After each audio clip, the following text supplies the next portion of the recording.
When Christopher Columbus first encountered the peoples of the New World, he was deeply moved. For their part, the Taino Indians of the Caribbean thought that Columbus and his sailors were gods who had come from heaven. But within a single generation, the peaceful kingdom of the Taino Indians which Columbus first saw would be gone forever, wasted by disease, slavery, torture, and war.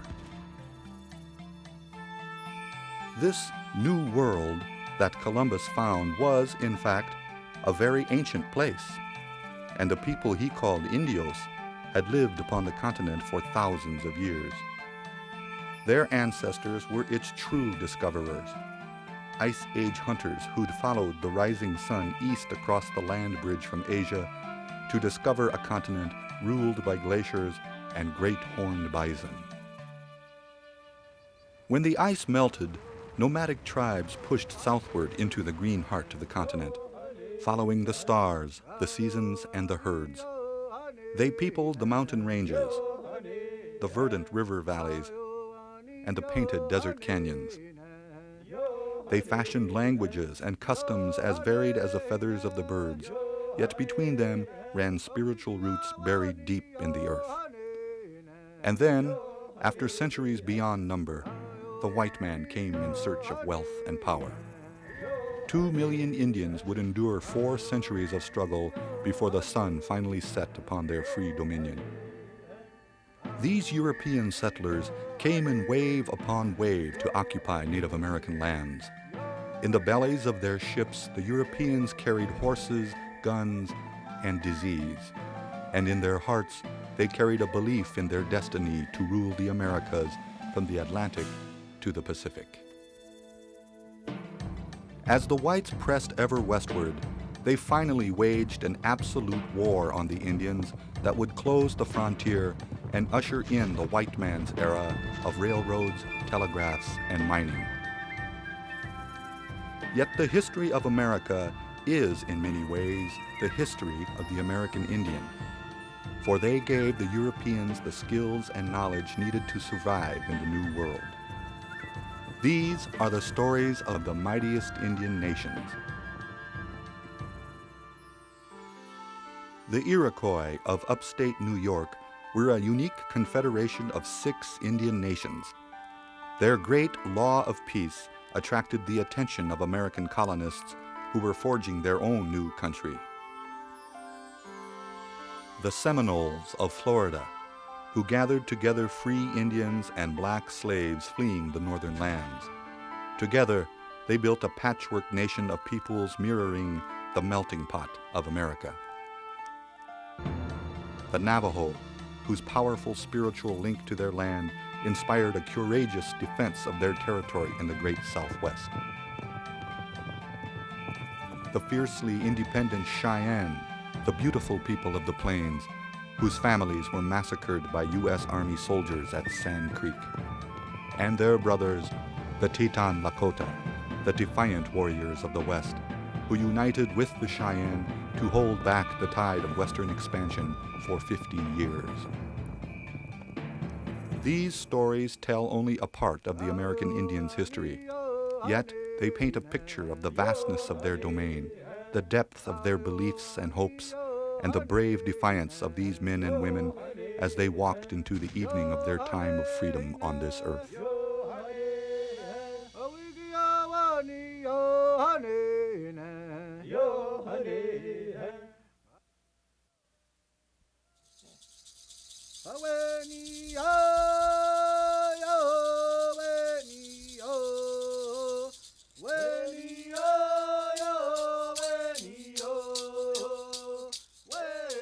In upstate New York lies a land where 100 rivers and lakes weave through dense green forests and misty, languid swamps. Towering above this lush landscape are the smoky heights of the great Adirondack Mountains. This is the land where the people of the Longhouse, the mighty Iroquois nation, took root. The Iroquois were a powerful confederacy of 5 separate Indian nations, and in their time were among the most feared and dominant Indians in North America. Their unique confederation was a model of democracy. Some have even said that parts of our own Constitution were borrowed from the Iroquois Great Law of Peace. But the 5 nations of the Iroquois didn't always live in peace. Before they came together, these nations, the Mohawk, the Oneida, the Onondaga, the Cayuga, and the Seneca, were often at war with each other until by the 14th century their killing threatened to destroy them all. At this dreadful time, a great peacemaker came from the north proclaiming, "The word that I bring is that all people shall love one another and live together in peace." Together with the great Mohawk chief Hiawatha, the peacemaker traveled to each of the 5 nations to proclaim his message. But within the Onondaga Nation, there lived an evil chieftain named Tadadaho who terrorized his people with deadly magic. His face was cruel and his hair was matted like a mass of writhing snakes. He scorned these peacemakers, but finally the peacemaker and Hiawatha held a council with Tadadaho and worked their own magic on him. They asked him to become the head chief of the new confederacy. Tadadaho agreed, and the great peace was begun. The establishment of the Confederacy brought a newfound sense of security to the Iroquois. The times of peace were good, and the Creator provided the people with their 3 sisters, corn, beans, and squash, to sustain them. The women of each clan were the farmers, and every spring they planted the 3 sisters in the fertile fields while the men hunted and fished in the forests and lakes that surrounded their land. Women held great power, for the Iroquois traced their ancestry through their mothers' lineage, and the head mothers, not the men, appointed the chiefs of each clan. Growing seasons ended with great festivals of Thanksgiving. The gathering of maple sap, the harvest of berries and beans, and the cutting of the corn were all celebrated with feasts and religious dances. Iroquois history was recorded on wampum belts, woven with beads of shells. Every council decision and every treaty with the whites was sealed with an exchange of wampum. The dust fan wampum was one of the most revered, brought out whenever the Iroquois Constitution was recited. The founding of the Confederacy brought peace between the 5 nations and led to peace throughout the nations of the Northeast. But in the late 1600s, beaver skins were a prized commodity in Europe, rivaling the Europeans' lust for gold. Realizing this, the Iroquois sought to monopolize the trade in pelts. They played one European power against the other and dictated terms to other tribes eager to trade. They challenged their old enemies, the Mohicans, for the right to trade exclusively with the Dutch. Then they turned their attentions north, where the French were trading with the Hurons along the St. Lawrence. The Iroquois devastated the Hurons and absorbed many Hurons into their confederacy. Next, they turned west to the Erie Nation. In a bloody 3-year war, the Erie were defeated and also absorbed into the Confederacy. Now expanding to the south, the Iroquois encountered the Tuscarora tribe in the Carolinas. The Tuscaroras were being driven from their lands by white settlers, so the Iroquois invited them into their great confederacy. The Tuscaroras migrated north and became the 6th nation of the Iroquois. By the mid-1700s, the Iroquois Great Law of Peace was attracting the attention of some of the most far-sighted American colonists. Benjamin Franklin, who worked as a British envoy to the Indians, was deeply impressed with the Iroquois form of government. His contributions to the U.S. Constitution may have come from the Iroquois principles. In 1763, the English beat the French and took control of all French holdings south of Canada. But trouble was brewing with the British colonies, and soon the Iroquois would be swept into the American Revolution. Formally, the Iroquois had pledged to remain neutral in the Revolutionary War, but the Mohawk warrior Joseph Brant convinced many of the Iroquois men to fight for the British. For the first time since the Great Peace, Iroquois fought Iroquois.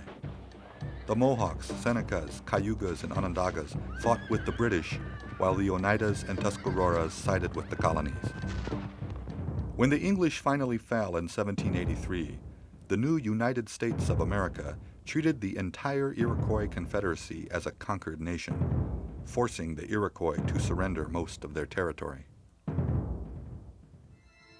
Now, much of the precious land that sustained their life for 1,000 years was gone, and the scourges of reservation life appeared.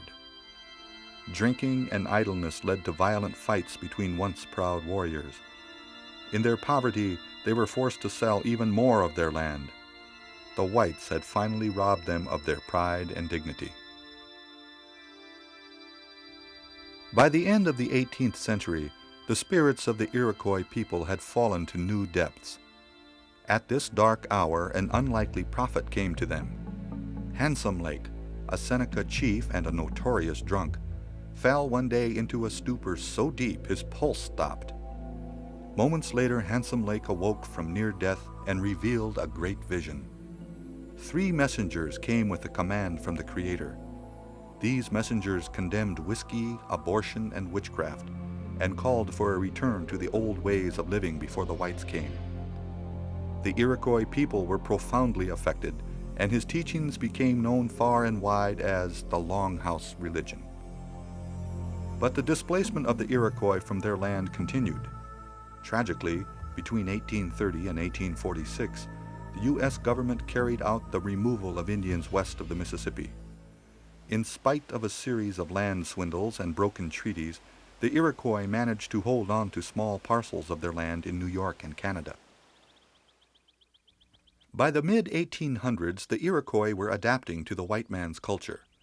A few children attended school off the reservations, and some Iroquois were finding their way into the American mainstream. Eli S. Parker, a well-educated Seneca, enlisted in the Army during the Civil War and rose to the rank of Brigadier General. As Ulysses S. Grant's secretary, Parker wrote out the surrender document signed at Appomattox Courthouse. After the war, when Grant became president, he appointed Eli Parker as the first Native American Commissioner of Indian Affairs. Today, the rich legacy of the Iroquois lives on. The great confederacy of 6 nations not only stamped its mark on American history, but also influenced the U.S. Constitution. The Iroquois also gave the country of Canada its name, from their word meaning community. The people of the Longhouse, once the mightiest confederation of Indians in North America, continue to burn their council fire and to hold on to their sacred unity. In that council flame burns the memory of 1,000 struggles and the sacrifice of countless chiefs and clan mothers who fought to keep their people free.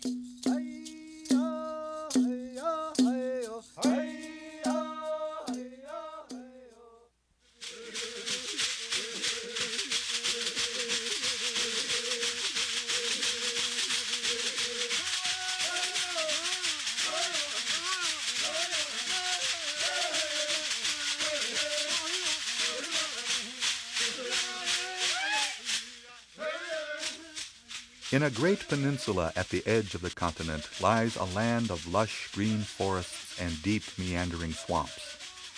Bordered on the east by the mighty Atlantic and on the west by the Gulf of Mexico, this is Florida, land of the great Seminole nation.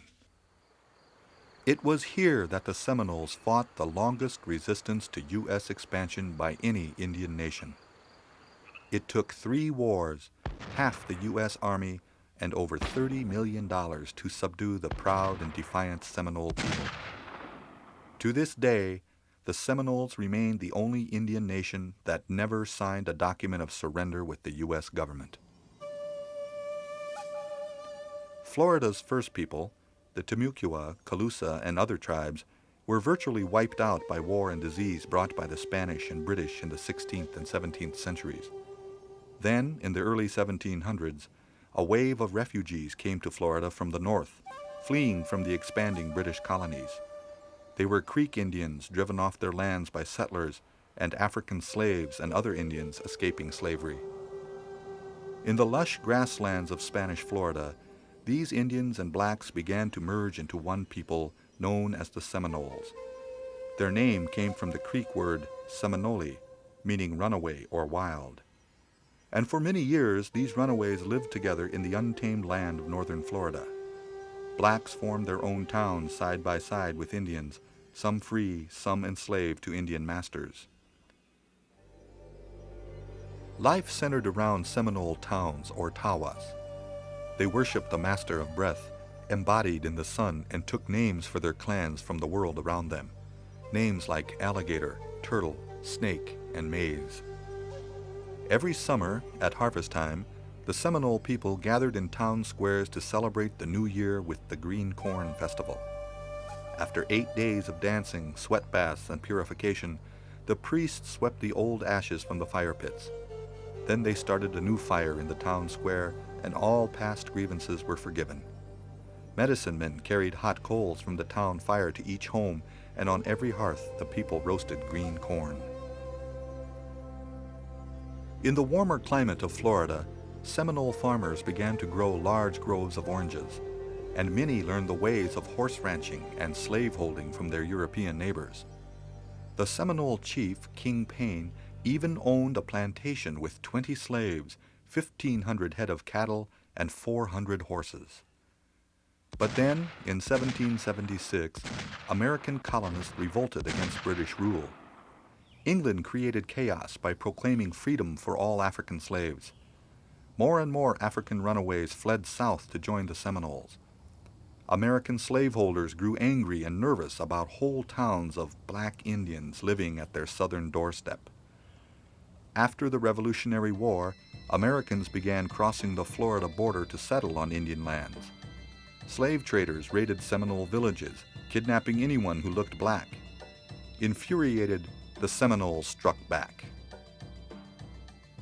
In 1817, the American government sent Army General Andrew Jackson down south on a mission to recapture runaway slaves. Jackson's troops illegally crossed Spain's Florida border and burned Seminole villages, confiscated livestock, and destroyed food stores. The Seminole people fought back, their numbers tripled by New Creek refugees from the north. That November of 1817, the Seminoles ambushed a boat carrying women, children, and 40 soldiers on the Apalachicola River, and all but 13 whites were shot dead. This marked the beginning of the First Seminole War. Once again, Andrew Jackson marched into Florida. Jackson and his troops destroyed more Seminole towns, and the Seminoles fled further south. Jackson's victory in the First Seminole War led Spain to sign a document with the United States for the sale of Florida. The Seminoles were coerced by the U.S. government to sign a treaty and were pressed onto a large reservation in central Florida. These new lands were swampy and unfit for farming, game was scarce, and government rations in short supply. The officer in charge of the reservation reported, "They are in the most miserable situation, and unless the government assists them, many of them will starve to death." In this hour of desperation, one warrior rose to lead the Seminoles in their second war of resistance. His name was Osceola, and he soon became one of the great leaders in American Indian history. In 1834, the government tried to get the Seminole chiefs to sign a treaty for their removal to Oklahoma. Government agents spread the treaty on the table and waited tensely. Suddenly, Osceola jumped up and plunged his knife into the treaty, saying, "The only way I will sign is with this." A government agent named Wiley Thompson arrested Osceola, and the chief shouted as he was dragged away, "I will remember the hour. The agent has had his day. I will have mine." Osceola was soon released from prison, and with his great skill as a speaker, convinced his people that they must resist. In December of 1835, Osceola ambushed and murdered the Indian agent Wiley Thompson. That same day, Seminole chief Micanopy led an attack on government troops under the command of Major Francis Dade near present-day Ocala. 180 Seminole warriors ambushed Dade's infantry unit. The entire Army command was soon annihilated, with only 3 known survivors. The Dade Massacre was a shocking defeat for the U.S. Army and brought down the full fury of the government. The Second Seminole War had now begun. To the whites, Osceola said, "You have guns and so have we. Your men will fight and so will ours until the last drop of the Seminoles' blood has moistened the dust of our hunting grounds." At the end of a bloody and futile year of fighting, the U.S. had nearly one-half of its army in Florida. General Jessup called Osceola to meet under a flag of truce, but then double-crossed him and threw the great leader into prison in St. Augustine. 3 months later, broken-hearted and severely ill, Osceola died in prison in Fort Moultrie, South Carolina. Osceola's death was a horrible setback to the Seminole resistance, and the Army continued its relentless war against the people, pushing the Seminoles deeper and deeper into Florida's southern swamps and Everglades. Perhaps 500 Seminoles remained in Florida, nearly invisible in the deep swamps. Their lands often covered with water, they lived by hunting and gathering, and by raising vegetables in small plots above the waterline. They built elevated homes, and they learned to avoid the deadly water moccasins that occupied their swamps. But civilization occasionally discovered isolated bands. In 1855, in an effort to agitate the remaining Seminole people, a U.S. surveying party raided the garden of Billy Bowlegs, the last of the Seminole chiefs. The government agents confiscated what they could carry and burned the rest. Bowlegs led his people on in resistance against the army for 3 years, but finally, outnumbered and out of resources, Bowlegs and his followers surrendered and were sent west of the Mississippi. Yet several hundred Seminoles managed to stay behind in the vast, uncharted Everglades. The government finally gave up pursuit of these last free Seminole Indians, and to this day, they never formally surrendered. Like the melting pot that became America, the Seminoles are a patchwork of different peoples and cultures. They are Indians, African slaves, and other refugees united in a struggle to create a separate nation. A proud and defiant people, the Seminoles remain today the only unconquered Indian nation in the United States.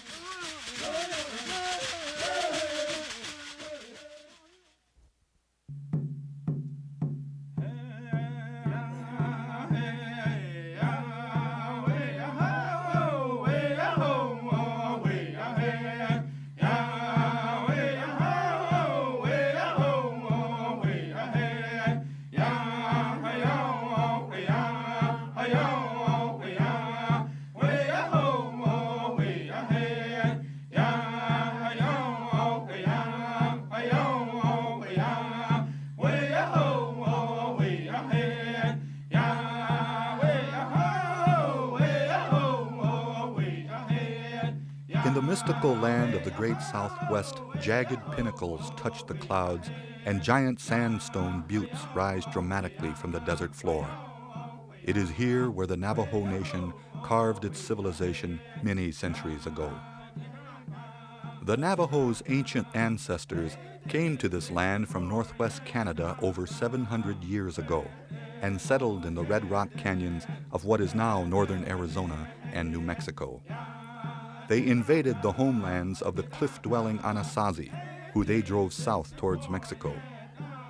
The Navajo created a unique culture based on raising crops, herding livestock, weaving, and crafting jewelry. While white settlers avoided this dry, rugged landscape, the Navajo held it in special reverence. The land became a source of sustenance and spiritual nourishment. They learned to grow patches of corn in desert soil and planted peach orchards in canyon bottomlands. When Father Sky provided rain, Mother Earth provided fruit, grain, and pasture. The most common symbol of the Navajo's spiritual link to the land was the hogan, a domed dwelling made of logs and earth. Hogans were used for both housing and ceremonial purposes. Their entrances always faced east toward the rising sun. Almost every act of Navajo life, from the building of hogans to the planting of crops, was ceremonial in nature. accompanied by songs and prayers. Sand paintings were part of many Navajo healing ceremonies and had the power to restore order to the world. These paintings were made by medicine men who sprinkled colored sand on the floor of a ceremonial hogan. The designs told stories from the Navajo creation myth, when the first holy people were miraculously produced from corn, rain, pollen, and precious stones by the gods and the winds. In the 1600s, the Spanish introduced sheep and horses to the Navajo. They became among the Southwest's most renowned herdsmen and riders. But women played a vital role in tribal life too. Nearly every Navajo woman was skilled at hand weaving, using sheep's wool on Pueblo looms. Their decorative rugs and blankets with patterned designs or symbolic pictures became known the world over. At the end of the Mexican-American War in 1848, English-speaking whites moved into Navajo land. The Navajo had been fighting Spanish-speaking intruders for 250 years. The Navajo stole sheep and horses from the Mexicans, who in turn captured Indians for slaves. The Navajo figured their enemies would be expelled from the new U.S. territory of New Mexico. Instead, Washington gave the Mexicans the U.S. citizenship it had denied the Navajo and allowed the slave trading to continue. The Indians could only watch in growing anger as soldiers built their first military post in 1851. In its name, the whites spoke their feelings for the Navajo, calling it Fort Defiance. The great Navajo chief Manuelito and his ally Barboncito were determined to sweep the fort and its people from their land. In 1860, they attacked Fort Defiance with 1,000 warriors. Though their arrows were no match for musket fire, they convinced Washington that the Navajo would defend their homeland at all costs. General James Carleton, a ruthless Army veteran who'd subdued the Mescalero Apaches, soon took command of Fort Defiance. Carleton found Navajo land a princely realm, but of the Navajo people, he said they were wolves that run through the mountains and must be cleared away if the territory was to be opened to settlement. So Carleton chose a new place for the Navajos, a flat and desolate wasteland far away on the Pecos River called Bosque Redondo. Here, guarded by soldiers from Fort Sumner, Carleton planned for the Navajo to become self-sufficient farmers. But Barboncito refused, saying, "I will not go to the Bosque. I will never leave my country, not even if it means that I will be killed." Carleton chose his old friend Kit Carson to head the military campaign against the Navajos. Carson was reluctant at first, not wanting to fight the Indians he had traded and lived with in the past. But the summer of 1863 found Colonel Kit Carson leading 1,000 New Mexico volunteers to wage war against the Navajo, who numbered more than 12,000. Carson knew the only way to conquer the Navajo was to scorch the very earth they lived upon and starve them into submission. Kit Carson's men destroyed most of the herds and crops between Fort Defiance and Canyon de Chelly in 6 months' time. In January 1864, Carson led 300 soldiers into the sheer-walled reaches of Canyon de Chelly, the last Navajo stronghold.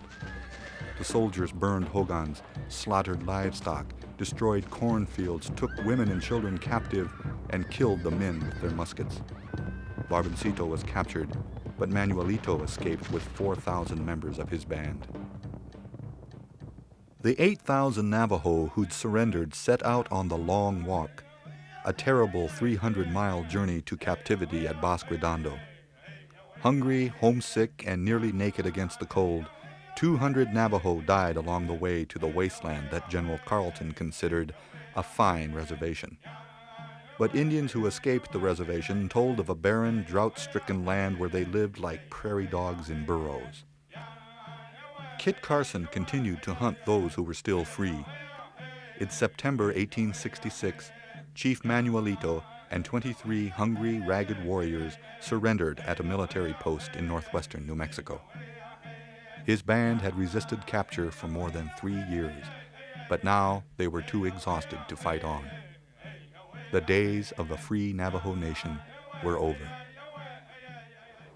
By 1868, horrific reports of life at Bosque Redondo had created a public outcry. The land was desolate, the water unfit to drink, and government rations almost non-existent. 2,000 Navajo people died at the Bosque due to starvation and disease.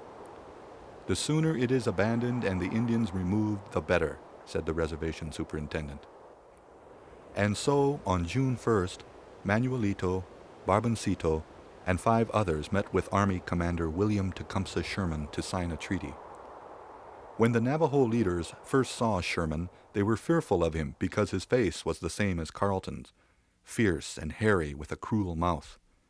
But his eyes were different. He had the eyes of a man who had suffered and seen much pain.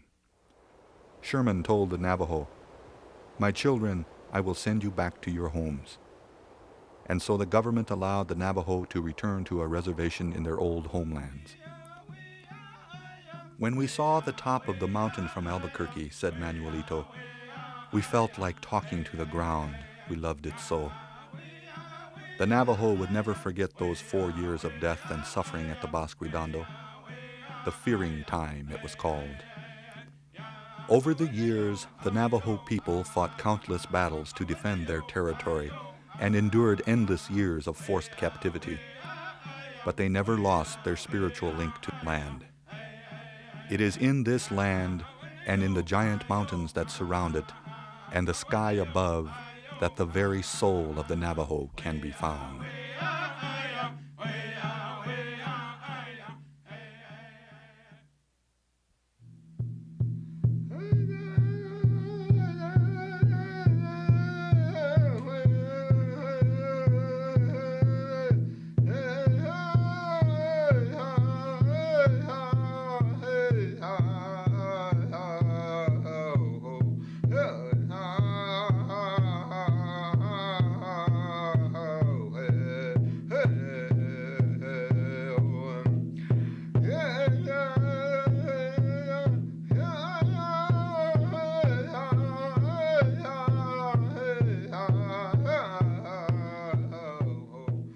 It was the Cheyenne and Teton Lakota who fought the hardest for their land and lives, and these 2 nations would be the last to ride in freedom across the Great Plains.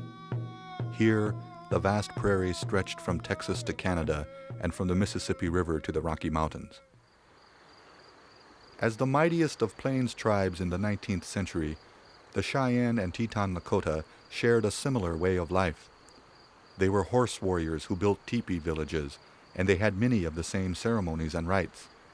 And to each of them, the American bison was life, a gift from the Great Spirit. By 1850, millions of buffalo moved like a dark living sea across the land. This was truly the buffalo's kingdom, and the Indians who followed the herds cast only a small shadow under the sky. For the Teton Lakota and Cheyenne, the bison was endowed with supernatural powers, and they took from the herds all they needed for their existence. They killed only enough animals to supply their needs for the winter. They stripped the meat carefully to dry in the sun, storing bone marrow and fat in skins, treating the sinews for bowstrings and thread, and curing the hides for teepee covers, clothing, and moccasins. The Cheyenne thought of themselves as the beautiful people. For centuries, they lived as farmers and potters in the great pine forests above the source of the Mississippi. But the Lakota and Ojibwas drove them onto the high plains in the 1700s. In time, they abandoned planting and followed the roaming buffalo. The Cheyenne were fiercely independent and were among the most feared warriors in the West. Their famous Dog Soldiers Warrior Society was a powerful military organization. Half the warriors of each band were members, and they roamed at will over a large territory, hunting and raiding. The Cheyenne were known for their advanced religious beliefs. They held a life-renewing Sundance ceremony every midsummer, after the tribes left winter camps and gathered for the buffalo hunt. It was their most important religious ritual, a thanksgiving to the mysterious power and the rebirth of life on earth, the return of the season of growth. But by the end of the Civil War, there was a force on the plains racing like a storm cloud from the east. It would soon change the century-old life of the Cheyenne people. Covered wagons streamed across the prairie, cattle grazed the grasslands, and whites began to slaughter buffalo for their hides, and sometimes just for pleasure. Soon hundreds of buffalo bones lay scattered on the southern plains, their uneaten flesh rotting in the hot prairie sun. After the territory of Colorado was created in 1861, whites wanted to open the entire land for settlement and to force the Cheyennes into submission. Colorado Governor John Evans declared war to press the Indians onto reservations. The district military commander, Colonel John Chivington, ordered his men to burn villages and kill Cheyennes wherever and whenever found. This preacher-turned-soldier said, "It is right and honorable to use any means under God's heaven to kill Indians that would kill women and children." But the Cheyenne peace chief Black Kettle said, "It is not my intention or wish to fight the whites. I want to be friendly and peaceable and keep my band so. I want to live in peace." Black Kettle had once shook the hand of President Lincoln in Washington, and he prided himself that he had never led a raid against the settlers. In fall of 1864, Black Kettle and fellow chiefs met with Evans and Chivington. They convinced the Cheyenne to move to Fort Lyon, where the Cheyenne could stay the winter under military protection. So Black Kettle led 600 of his people to a camp in the broad valley of Sand Creek in Colorado. But there, in the gray dawn of November 29, 1864, Chivington led his 3rd Cavalry on a senseless raid of murder and mutilation known as the Sand Creek Massacre. Most of Black Kettle's warriors were out hunting when 700 soldiers attacked the sleeping village.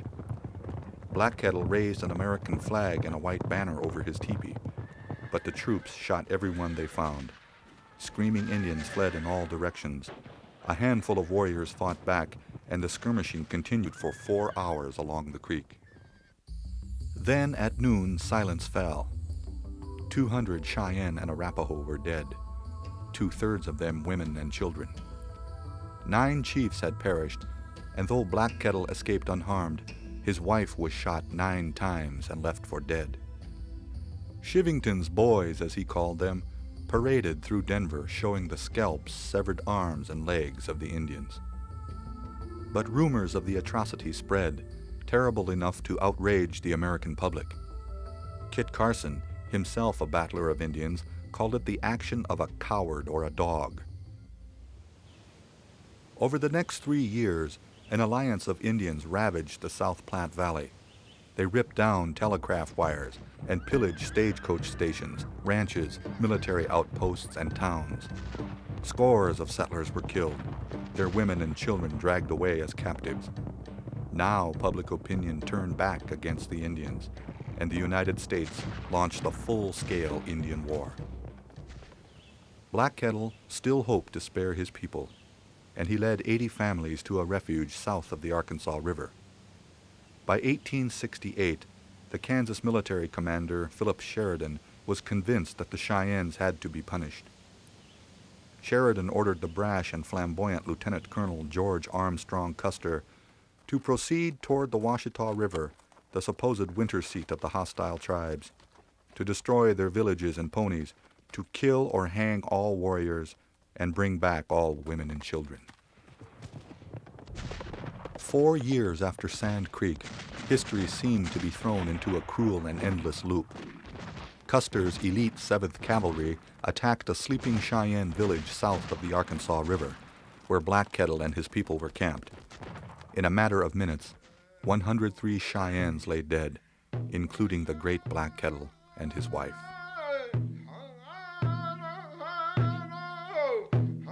Cheyenne prophet Sweet Medicine once foretold of years of darkness for his people, the end of the buffalo and the coming of the white man.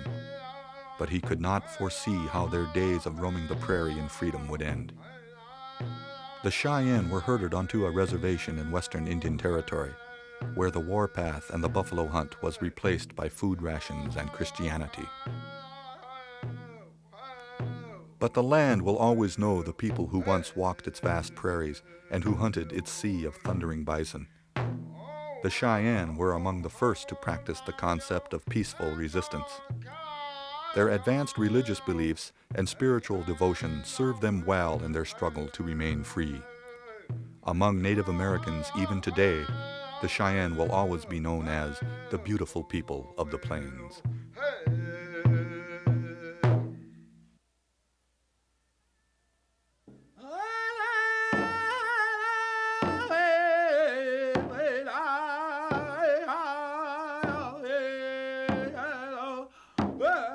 The most famous of North American Indians was the mighty Teton Lakota Nation.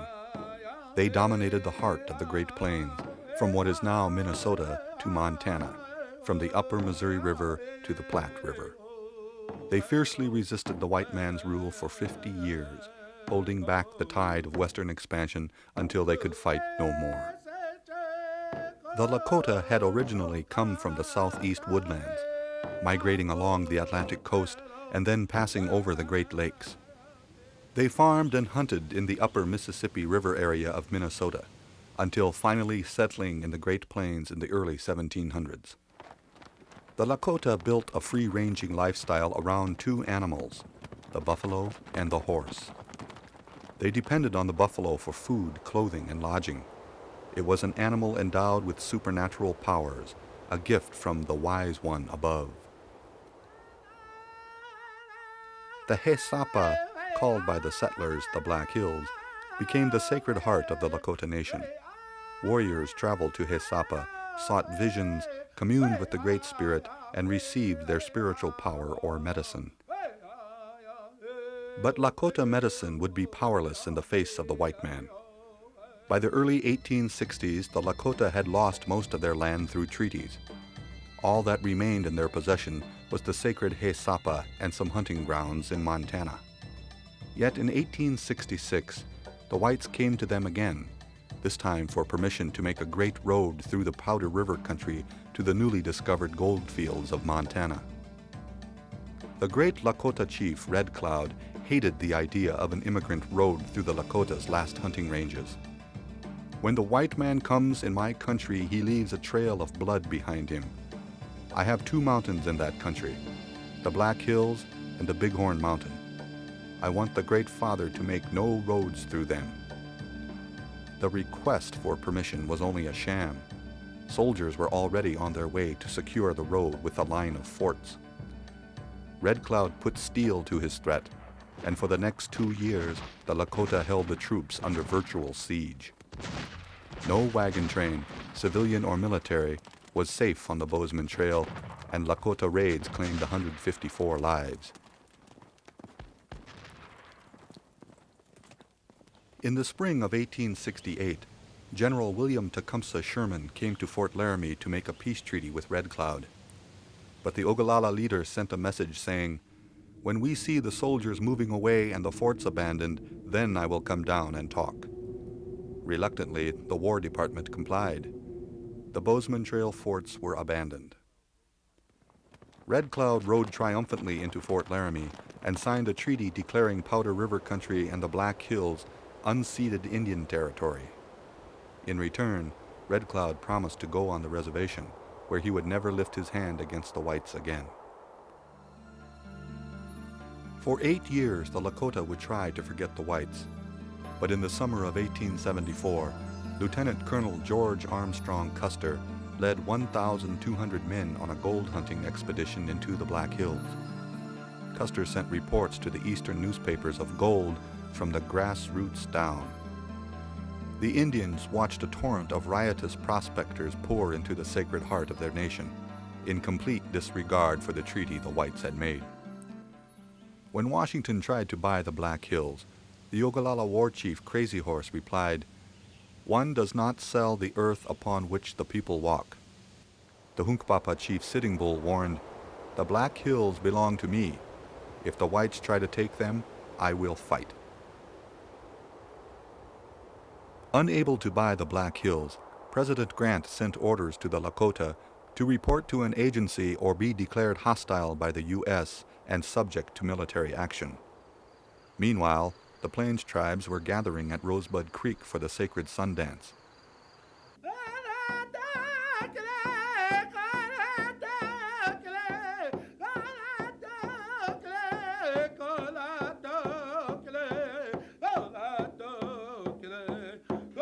Amidst the chanting and swirling warriors, Sitting Bull made 50 skin offerings in each of his arms until his blood flowed around him and he fell into a trance. When he awoke, he told of a vision. "I saw soldiers and some Indians on horseback, coming down like grasshoppers, with their heads down and their hats falling off. They were falling right into our camp." Soldiers were indeed coming. General Sheridan had ordered troops to southern Montana. The invincible George Armstrong Custer drove his exhausted 7th Cavalry through the rolling hills of Montana in a relentless search for the Indians. Finally, on the morning of June 25, 1876, Custer found his prey, camped in a valley of the stream the Lakota called Greasy Grass, but which the whites would remember as the Little Bighorn. Longhair Custer charged his soldiers straight into the Indian encampment. But 1,000 warriors led by Crazy Horse met Custer's troops, and on a ridge now called Custer Hill, Longhair's forces were swallowed up by Indians and were lost in the dust and smoke of history. Sitting Bull's vision had been fulfilled. The Indians soon broke into small bands and scattered to the winds. Crazy Horse's Ogallala kept up their attacks, and Sitting Bull led his Hunkpapas to Canada. That fall, the Lakota were forced to sign away their right to the Powder River and Haisapa. The government said that they had violated the treaty by going to war with the U.S. Promised a reservation in the Powder River country, in May of 1877, Crazy Horse marched his band of starving Ogallalas to Fort Robinson. They came singing peace songs, and Crazy Horse threw down 3 rifles, giving up the warpath forever. But as Crazy Horse was brought into Fort Robinson, a soldier bayoneted him in the back. To the north, a commission came to lure Sitting Bull back from Canada, offering to pardon his war crimes in return for surrender. The Hunkpapa leader refused, asking, "What have we done that you should want us to stop? It is all the people on your side who started us to making trouble. If we must die, we die defending our rights." Canada refused them a reservation, and his people were homesick and weary of cold and hunger. In July of 1881, Sitting Bull and his followers crossed the border. Over the next 10 years, the last of the Lakota were brought onto the reservations, and in all the vastness of the Great Plains, not a herd of buffalo could be found. Sitting Bull joined Buffalo Bill Cody's Wild West show, selling autographed photos of himself to gawking children all across the continent. The show's finale was a reenactment of the Battle of the Little Bighorn, and the terrible Indian wars were now only an entertainment for the victor. On the reservation, warriors lived on rotting scraps and dreams of their past. Inevitably, a prophet came, telling of a new Messiah coming to bury the whites beneath the earth and bring the Indian dead to life. The hunting grounds would be restored, and the land would once again be heavy with buffalo. This prophet was a Nevada Paiute medicine man named Wovoka, and his ghost dance religion swept across western reservations like a prairie wind, the dance lifting broken warriors into its trance. Wovoka's followers donned ghost shirts that would stop the white man's bullets. Fearing a new Indian uprising, Major General Nelson Miles ordered troops onto the Indian agencies. Though Sitting Bull was openly skeptical of the new religion, the whites thought he was to blame for disturbances and ordered his arrest.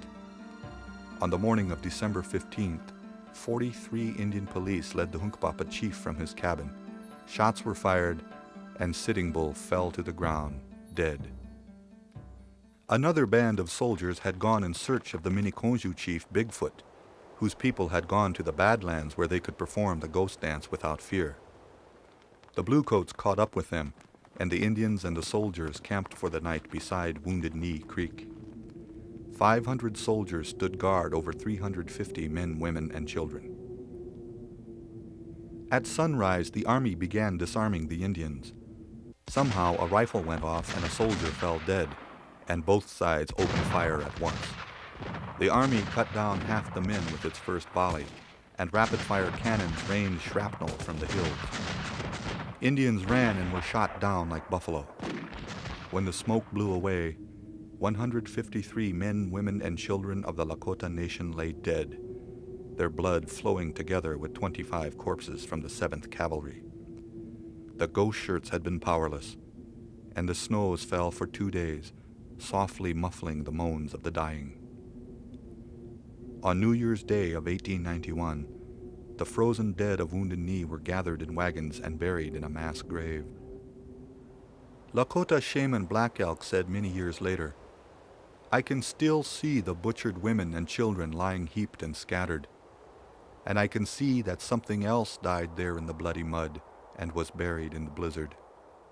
A people's dream died there. It was a beautiful dream."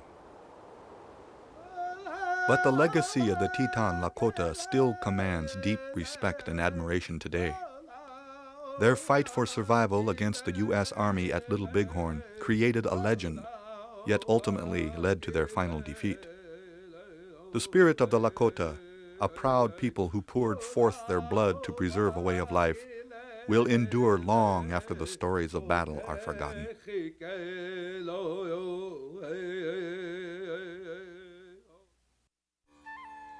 These nations each contributed a piece in the patchwork quilt that has become America.